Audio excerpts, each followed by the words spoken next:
Circles and triangles. If the vertices of a triangle lie on the circumference of a circle, then the circle is known as the circumcircle of the triangle.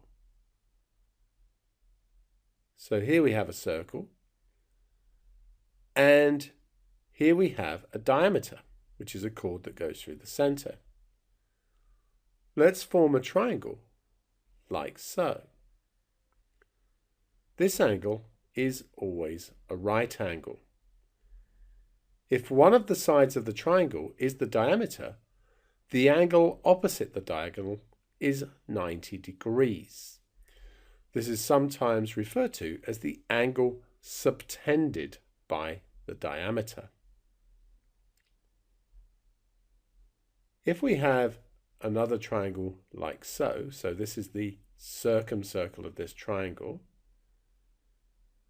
then we know that the perpendicular bisector of that chord goes through the center.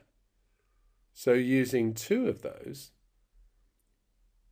will enable us to find the center of the circle. So we know that the perpendicular bisector of a chord goes through the center of the circle, as I said. A triangle gives us three possible chords to work with. We can use two of them to pinpoint the center.